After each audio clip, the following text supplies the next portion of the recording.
Hey, boss, we got a problem. There's these adventurers, and they come down the old staircase. I think they're after the treasure, boss. Oh, right. Well, I suppose, we better go sort him out then, because Argon's gonna be mad if he loses the treasure. Yeah, good idea. Who's that?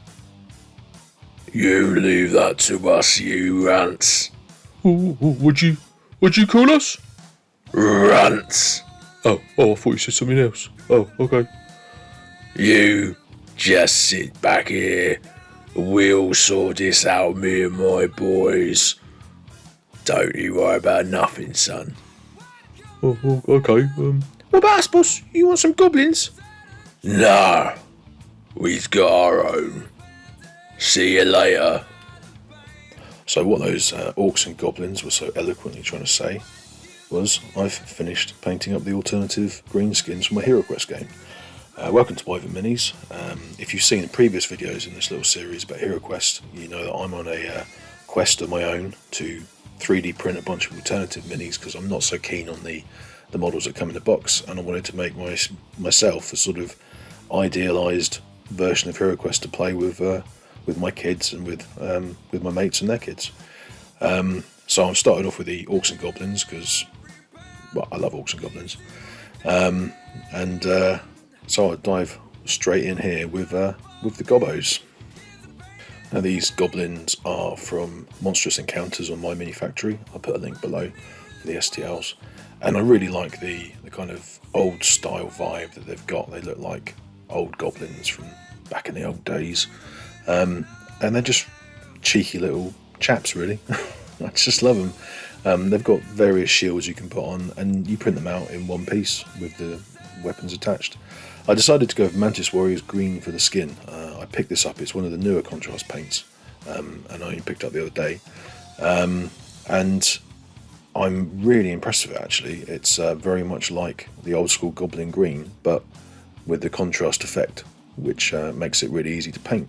So I've started off, as I have been recently, with all these kind of slap choppy type methods, with a black undercoat, Chaos Black spray, and then a light kind of Zenithal style spray of Wraithbone over the top of that, just to give a bit of shading, pre-shading, before you start putting everything else on. You'll see a lot of people dry brushing white or grey or whatever over the top of black to do the slap chop method. There's nothing wrong with that whatsoever. I just think that the spray paint is a little bit quicker, so that's what I do. So the Mantis Warriors Green, just going straight onto the Zenithal primed model, and I'm really pleased with the result. It's a really nice sort of vibrant green, but it just looks, I think it looks really good for goblins, and like I say, very similar to old Goblin Green paint. And if my camera actually focuses properly, you can see it there on this first goblin that I tried it out on. So once I knew that it looked how I wanted it to look, I could move on and do the skin on the rest of them. I was batch painting this whole lot of goblins, so it's a lot of painting the one colour across a lot of models and then moving on to the next colour, which can be a little bit laborious because you're not getting the kind of finished model vibe very quickly because you're just doing bits and pieces. But it is ultimately quicker to get a whole bunch of them done, and when you're doing something like goblins where you're not too worried about loads of tiny details, you just want to look good all together, it's kind of the quickest thing to do. And I'm using a wet palette here, Army Painter wet palette, but you can make your own wet palette very easily if you want to at home. I like the Army Painter one, it's nice and easy. But one of the things I learned recently was that contrast paints actually work nicely in a wet palette, which was a bit of a surprise because I was under the impression that they didn't play well with water, because that's what the official Games Workshop line was when they first came out. But watching things like the Painting Phase, Peachy uses a wet palette all the time and thins contrast paints with a little bit of water as well. So I've been doing that here, and it works a treat. So anyway, I got all the skin done on the goblins and then moved on to the other colours. When it comes to painting greenskins, I tend to be of the school of thought that they should look a little bit ragtag, a bit of a mix of stuff, nothing too uniform. They're not a professional army hired by anyone. They're a bunch of rebellious greenskins fighting because it's fun more than anything, or because they're scared of the bigger bosses that are going to give them a slap. So I think having a kind of mix of colours across a group of orcs or goblins is generally quite a nice thing to do. But there is a kind of trade-off between using lots and lots of colours and also making them look like they are cohesive together. So for that reason, I try to pick a sort of small number of paints, a small palette to change between. So various browns here. Rattling Grime is a kind of just off black, slightly brownish black kind of colour. It's really quite good actually for this sort of stuff. Gives you a nice kind of leathery, dark leathery colour. And I use that on various points of these models. And then various other browns, greys, kind of mixing it up. So maybe the trousers in one brown colour and then the jacket on another one in the same colour and mixing up like that. So you kind of get a fairly consistent palette across the bunch of goblins, but without them all looking like they're wearing a uniform, which I think is quite nice. I decided to go for blue as the kind of main spot colour. I did a little bit of red here and there on a couple of them, but blue was the main colour I went for when I wanted to have a bit of an accent. And I decided for their shields, I'd chosen mostly the design with the skull on. They had two skull designs, and thought I'd do those with quite a bright blue and with a bone colour on the motif, and do that consistently across the general warriors. But there's a few goblins in there that I've given them a different shield, a couple of them that are slightly better armoured. They've got like pauldrons on their armour and stuff like that, and so I've given them a little bit of a boost to what they look like, because they can be the champions, they're bossing the others around, so they've got the best gear. So a nice sort of blue coat for one of them and a red one for the other. And that means that when we're playing Heroquest, there are occasions where there's a special orc or a special goblin knocking about, and you could use one of those to represent that easily in the game.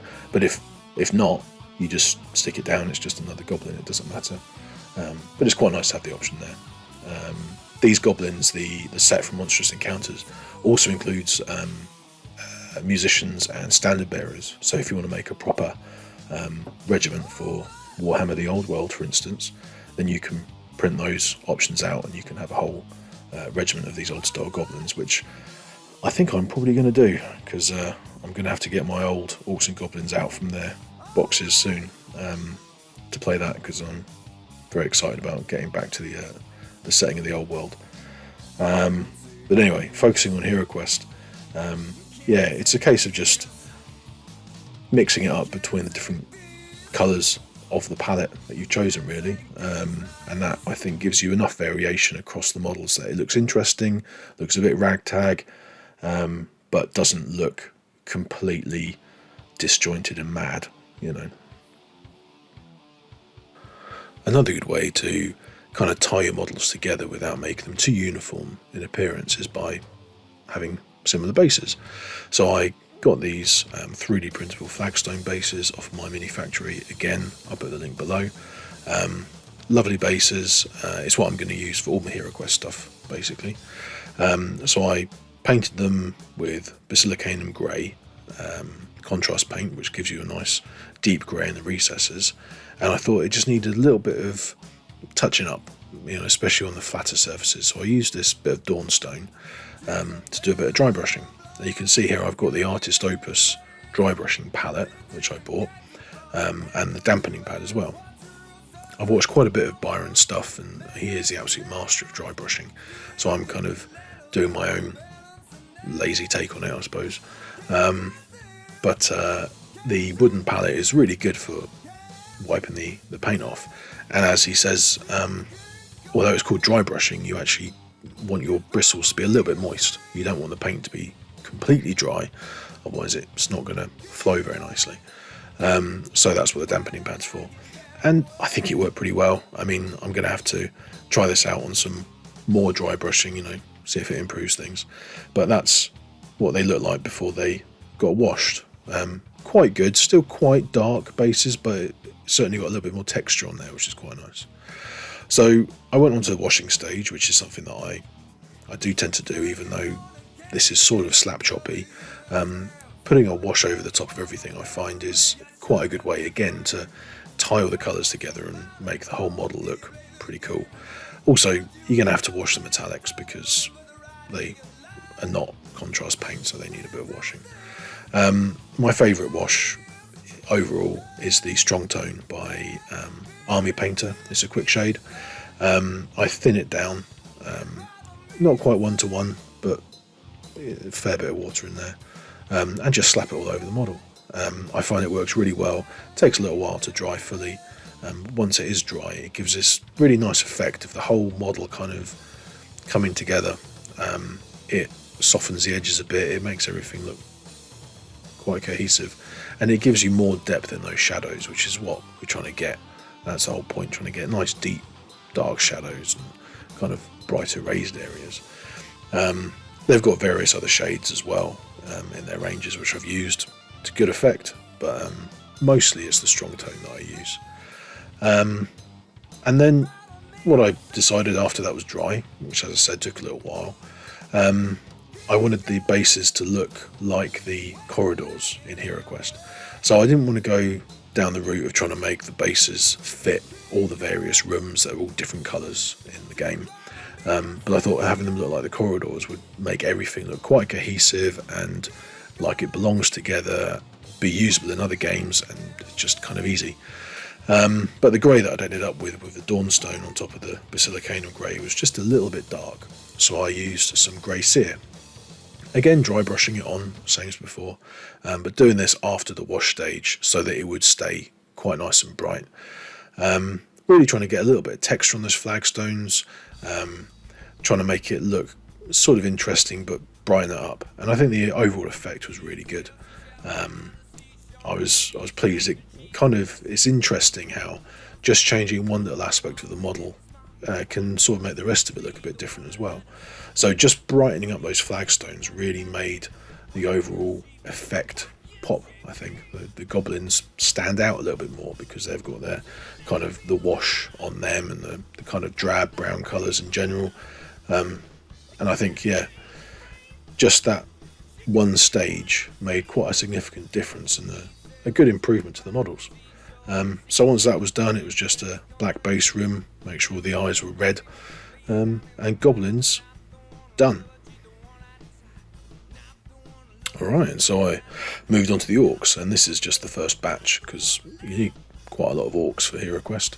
And you can see I've got a couple of the original models from the game in there as well, because I decided to paint them up at the same time, try and give it a fair shake of, you know, what I thought would look better. You can see that there's a few different sculpts here. The files that I downloaded, they had a few different kind of styles. Some of them shirtless, some of them with jerkins, some of them with armour. It gives a good variety. And if you have a closer look at the models from the set, I mean, it's okay. A little bit of a bendy sword, a bit of a lack of detail, really. And this female orc here has got the really bendy mace.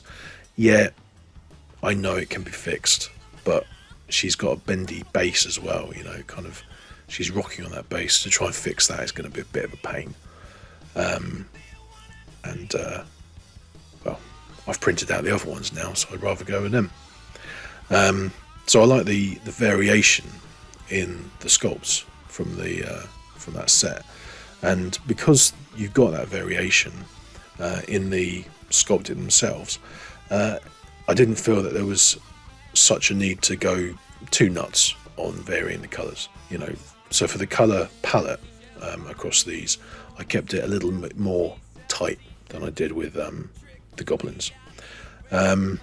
Makes the orcs look a little bit more cohesive with each other, I suppose. So Creed Camo is the skin tone I went with as a base colour. Really nice sort of dark green, very similar to Warflesh. I don't think Creed Camo is actually available anymore. I think it was one of the first set of contrast paints that came out. I haven't seen it in the shops anyway.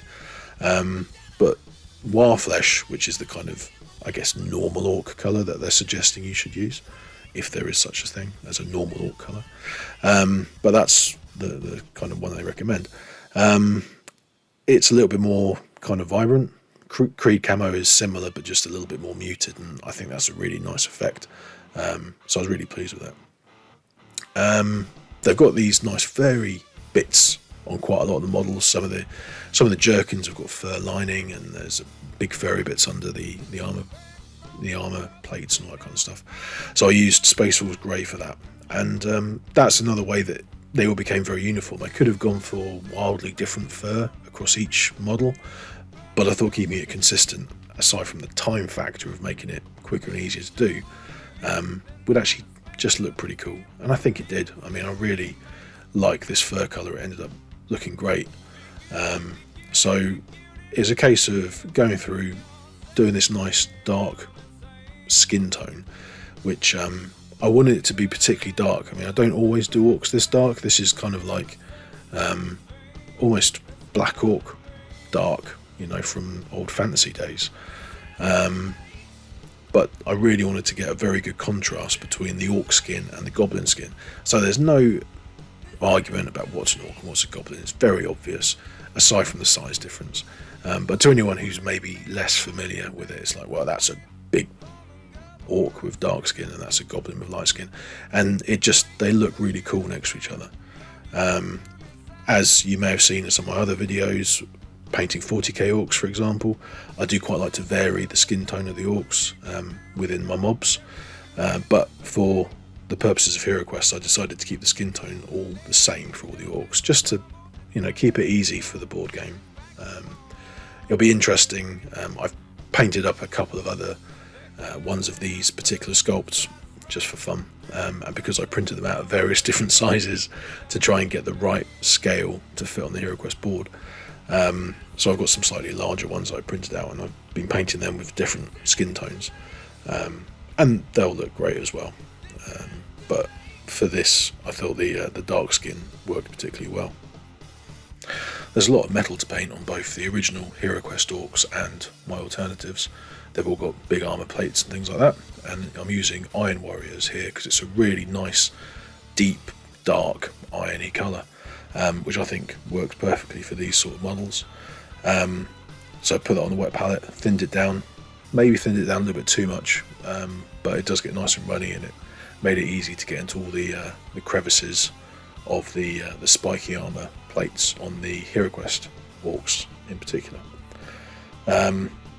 Obviously that requires a wash, so I did exactly the same as I did in the goblins, used Army Painter Strong Tone, quickshade to wash the entire model, including the base as well. So the wash stage is definitely optional. You've got quite a nice effect going on with the contrast paints on top of the pre-shade spray paint. So you've got quite a lot of nice contrast going on there, quite a lot of nice detail being picked out. I think that the wash does add something to it though. You certainly want to do some sort of wash on the metallics anyway, regardless, and it's kind of easier just to slap it on the whole model anyway rather than focus it on one bit, especially with these sort of shades, which you can get as dips as well. You can dip the model in. That's kind of an old metal soldier way of painting stuff, is to dip them and shake the excess off. I much prefer having these water-based versions which you can thin down with quite a bit of water and just slap it on the whole model. I think it's very quick, very easy, takes quite a while to dry, but it's a great effect in the end. So it's a reminder yet again that you can put washes on top of contrast paints, and that's perfectly valid and can work really well, and then indeed highlight over the top of that as well, which is what I did. There was a shield there with a sort of scare mask on it, which I highlighted with a bit of Wild Rider red and a bit of orange, which I did after the shade, and also for the skin.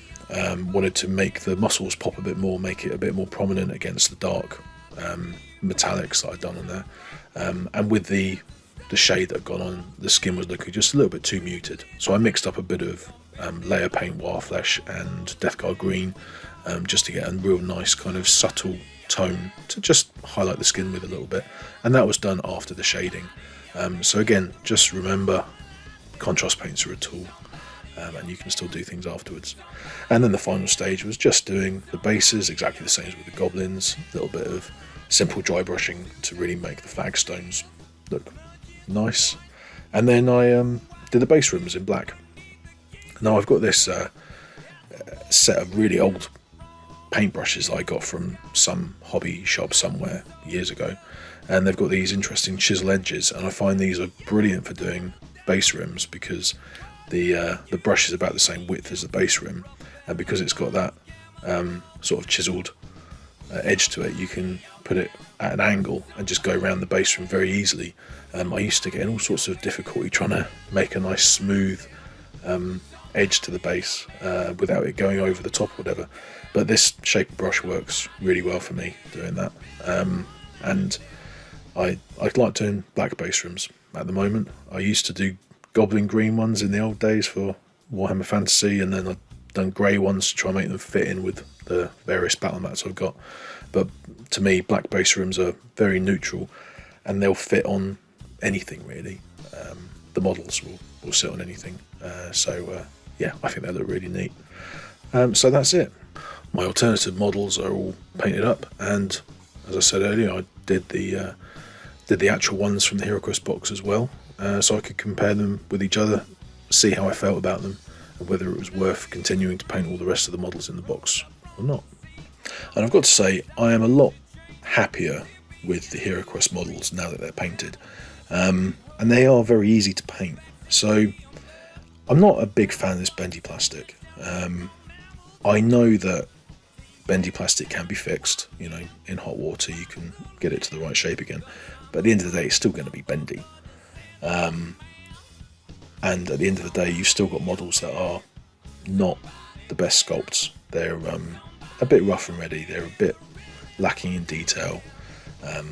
There's quite a few mould lines in that need to be sorted out, and you know, to be fair, I haven't gone through and done these fixings on these models. I've just painted them exactly as they are, which maybe doesn't make it a fair comparison because I spent more time on the 3D printed models, and I could have spent more time on the Heroquest minis to straighten them. But then I was thinking about it more, and perhaps these models aren't really aimed at me anyway. Heroquest itself is a fairly simple game.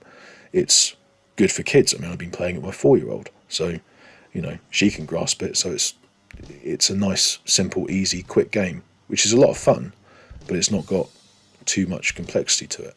And the models are kind of reflecting that.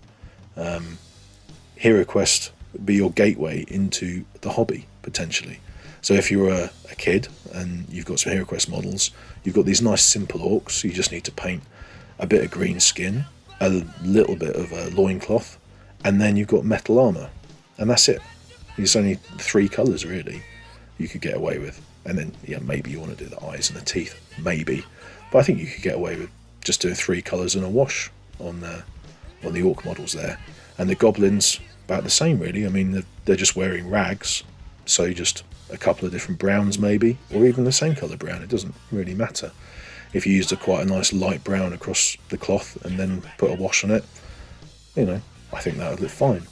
So perhaps that's the point of these models, is that they're not really designed for someone who's been painting for a long time. They're designed for somebody who's new to the hobby, who's not going to get so worried about the mould lines. It's something that you can practice your painting on, and not be quite so worried about it. And that's fine. And you know, I have looked at the expansions in one of my previous videos, which I'll put a link to below, and you can see in the expansions the plastic is much better, and the quality of the sculpts I think is better as well. I was really quite excited by the Frozen Horror models, and I might just paint them up as they are. I might not replace all the expansion models, but as it stands in the box, the core box, I don't really like them very much, and that's just my taste. And I really love the game, love playing it, so I'm going for painting up my own ones. And that's the whole thing. It's a hobby, it's supposed to be fun, do what you want with it. I'm putting in the extra effort to try and make my personal Heroquest box look as good as it can be, so that I'm happy with it. And then I'm probably going to look at doing something about the board. I think a 3D board would be the way to go, but that will be saved for another video. But yeah, overall I'm super happy with these models. I'm definitely going to print more of them out to use in other games as well. These can certainly come into D&D games, or they can be put on some square bases and ranked up for a bit of Warhammer at the Old World, or any other games. Need a few greenskins knocking about, and what game isn't improved by a few greenskins shouting and hollering and causing a fuss? Chess probably, that wouldn't be improved by it. Actually, there's probably quite a lot of games that wouldn't be improved by it. Oh well. I like Orcs anyway. See you later.